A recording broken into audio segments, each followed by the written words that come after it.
1000 plus लिखित में धमकियां मिल चुकी हैं। ने लगा हर चिकारा। भाई एक बार यह वीडियो कंप्लीट देखियो मेरे भाई, तब पूरी सच्चाई मेरा लग जाएगी आज यो मुद्दा क्यों छिड़िया था और क्यों भावुक हो गया हर चिकारा। पूरी वीडियो देखो भाई एक बारी। पाखंडवाद पर आवाज उठाई थी हर्ष चिकारा ने। आत्मा तो बताता हूं, लगभग लगभग मान के चलो 1000 प्लस लिखित में धमकियां मिल चुकी हैं। कैसी कैसी धमकी बताऊं? ऐसी ऐसी धमकी जो बड़े बड़े व्यापारियां दो रहे फिरौती मांग्या करें, उनका मुंह तो लेकर जा रहे पुलिस सिक्योरिटी लेकर जा रहे, और मैं रात के टाइम भी रोड पर अकेला घूमे जाऊंगा।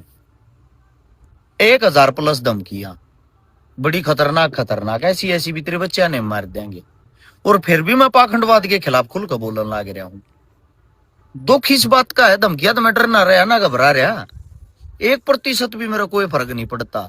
मैं चाहे अगले 1 सेकंड के बाद मर जाऊं, मैं अपनी जिंदगी न कति अंतिम चरण में लेकर चल रहा हूं। दुख सिर्फ इस बात का है, जब से मैंने पाखंडवाद को नंगा किया है ना,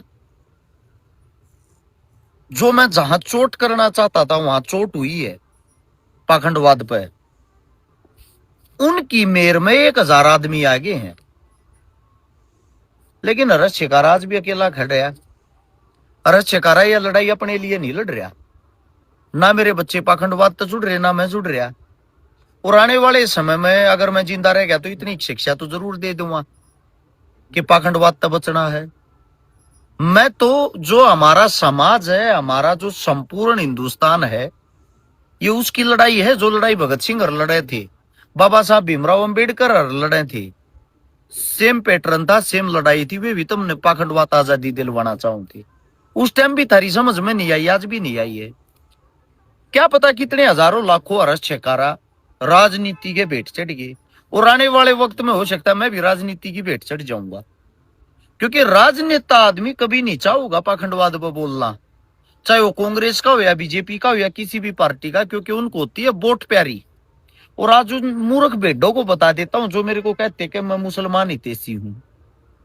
मैंने लगभग लगभग 1450 गरीब कन्याओं की जो शादियां करवाई हैं, जिन बहनों की 1400 में 1400 जो कन्याएं हैं वे हिंदू रही हैं। मुस्लिम टोटल 50 क्या 30 होंगी, 30 के लगभग। और जो पैसे जिन्होंने भी आज आज तक डोनेट किए हैं, उनमें हिंदू मुस्लिम हर एक इंसान न करे हैं। मैं जिस चीज से तुम नकुल मिलाकर आजादी दिलवाना चाहूं वह बात यह है, हमारे जो बच्चे हैं, हमारी जो औरतें हैं पढ़ी लिखी, हमारी बहन है, जब उनका बच्चा ना होता शादी होने के बाद, वे मंदिरा में मस्जिदा में पाखंडिया गए हाथ जोड़ती आंडे हैं कि बाबा जी कोई सी बबूत दे उन्हें जिसता बालक हो जाए। बबूता बालक नहीं होता। मेरा इतना कहना, बेटा आप हॉस्पिटल में जाओ, अपने पति के और अपने चेकअप कराओ, कमी आप में है अपनी दवाई लो, आपके पति में अपने पति से दवाई दिलवाओ। सही जगह पर ट्रीटमेंट काम करेगा जब वो बच्चा पैदा होगा। सेम ऐसे ही जब किसी का टेस्ट आवे है, पेपर आवे है, मंदिर मस्जिद हम जाकर हाथ जोड़ कर खड़ा हो जाएगा, हे वो बाबा, हे महाराज, हे गुरुजी पास करवाइए। हाथ जोड़ने से कोई पास नहीं होता। IAS IPS जो लगे हैं वो शिक्षा से लगे, पढ़ने से लगे हैं। मैं कहता हूं आप पढ़ने जाओ, हाथ जोड़ने की जरूरत नहीं पड़ेगी। जब किसी को इलाज की जरूरत होती है, हाथ की बात हो रही है, किसी का कैंसर भी हो जाए, वो भी जायडा मंत्रा तो फूका तो ठीक करवावे हैं, उससे ठीक नहीं होगा। आपका जो कैंसर है वो ठीक होगा टाइम से दवाई लेने से। यही बातें मैं आप लोगों को समझाना चाहता हूं। इससे अलग मेरा कोई एजेंडा नहीं है, ना मेरी को शाखा है, ना मेरी को ब्रांच है, ना मैंने की तो को बाबा बैठा रह क्या अगर मैं दूसरे का अपमान करा के और दूसरे का मतलब और दूसरे ने रोस्ट करके और अपनी फैन फॉलोइंग बढ़ाने लग रहा हूं। ना मैं किसी बाबा का चेला हूं, ना किसी गुरु का चेला हूं। मेरे को दुख इस बात का है, इस लड़ाई में अगर 5% आदमी, 5 तो ज्यादा नहीं होते, 5% आदमी मेरा साथ दे देना, 5% आदमी मेरे साथ उठकर अपनी हिम्मत दिखा दें, गारंटी देता हूं पाखंडवाद ने जड़ तक खो दूंगा। 1500 साल का इतिहास पढ़ रहा हूं इस पिछले 1 साल में, यानी कि जो हमारी 5वीं ईस्वी थी, 500वीं ईस्वी, वहां से लेकर 2025 तक की वे बारीकियां पढ़ रखी हैं।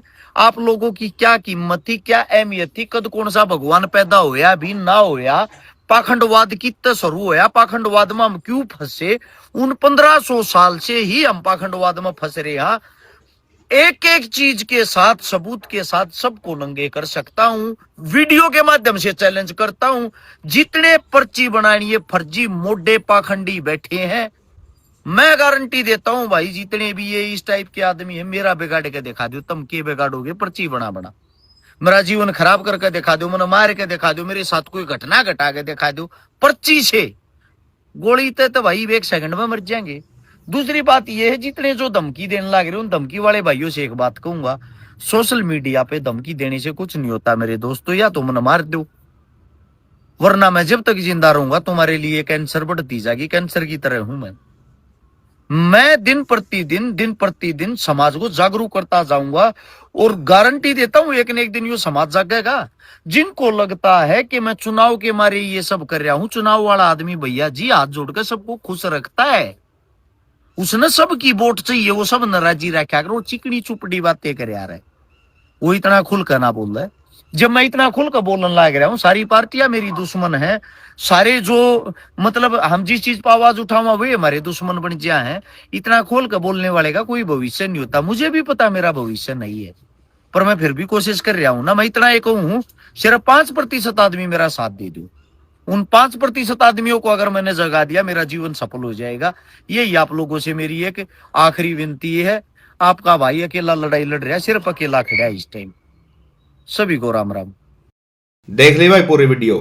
भाई जब की शौक है गल्ला सब पड़ जाए, नहीं सारे लोग पड़ जाए, तो आदमी दुखी हो जाए हर तरफ है। और इस पर धमकी भी आप देखने भी लग रहे हो, बहुत काफी टाइम तक यो मुद्दा सोशल मीडिया पर उछल रहा है। बागेश्वर धाम का बाबा दादांद्र शास्त्री के ऊपर इसने आवाज उठाई थी कि भाई यो नू है, उसकी कुछ वीडियो क्लिप भी शामिल आया था, तो उसको ऊपर मुद्दा उठा कि हिंदुओं के खिलाफ बोल रहा है। बाकी भाई आप सबने के लग है, कमेंट में अपनी राय जरूर दिया मेरे भाई। राम राम भाई, हंसते रहो, बसते रहो, खुश रहो सारे।